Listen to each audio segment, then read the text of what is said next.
So, are you going to do another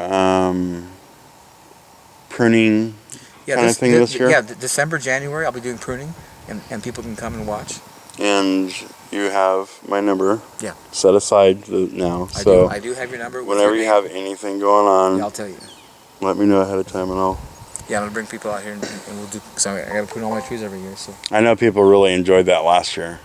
Was coming out to see how you did that, and I have a lot of people that are like, "Hey, you know what? I'm trying to prune it just like how I saw, but can you get an angle of this, and can you see this?" And so I'm gonna have to find all those comments. Well, again, it's just simple arranging. Everything should have its place of fitting. Nothing should cross over, and everything should have light. Light's got to get to it. And so it's, you can see here how dense this is, and this is going to get very much opened up. But man, I've taken already a box of apples off this thing. This thing has this is so many. This is only a 3-year-old tree. This was totally loaded with apples, man. Poor thing, how it's all bent over. So say on this tree here. Anywhere where it where it has shade right now, is that the kind of stuff that you're going to try to open it up so those parts in the back don't have shade? Everything needs to have exposure to light and air. And I love the way the Japanese describe pruning. They say, you want to prune a tree so a bird can fly through.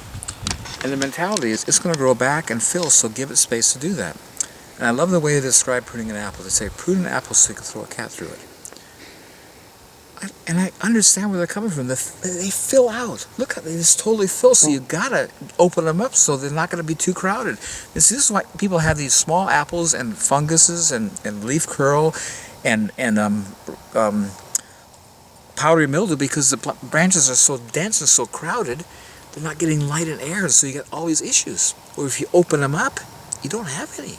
Get light, air. You're not going to have mildew problems. And more growth. And more growth, and your fruit will get bigger, because it can.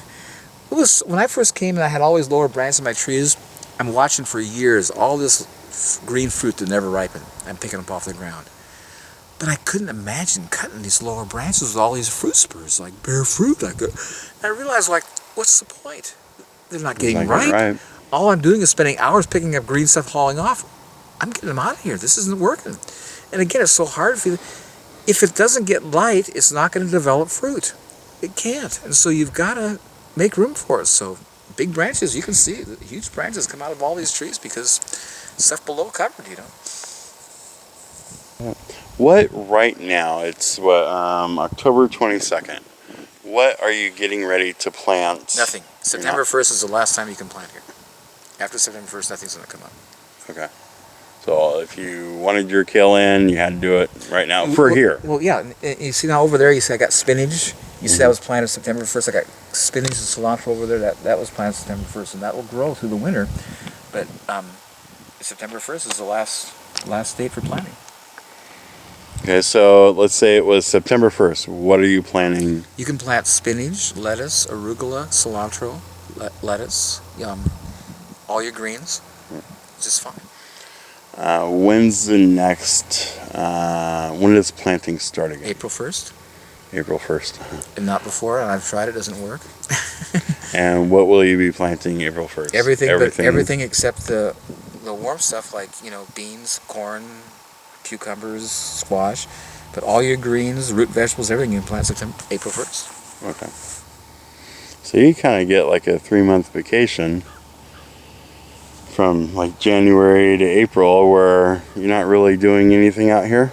Well, I'm pruning, and I'm still picking stuff because I'm eating every day, but I'm not having to plant. Right. But once April starts, I'm planting through the whole year, because as soon as greens are big enough, I plant the next row, so I'm always planting throughout the whole summer. That's another thing people want to watch is you planting. Yeah, a row or three of something. I'll rip out a row of spinach and immediately come back and plant exactly the spinach in the same place, the same day. This was so cool about the wood chips. It doesn't compact, so you don't prepare soil, just plant again. So it's just so convenient. What are perennials? That's one where you plant once and it just comes back every year. Yeah. What are, say, like your 5-ish favorite to plant out here?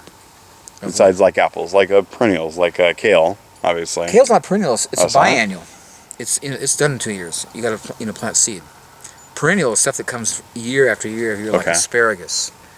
What else is perennial? You know, your grapes are perennial, strawberries are perennial, raspberries are perennial, blueberries, you know, those are perennial, but everything else is seeded. And some will go 1 year, some will go 2. But they have to be redone by seeds. Okay.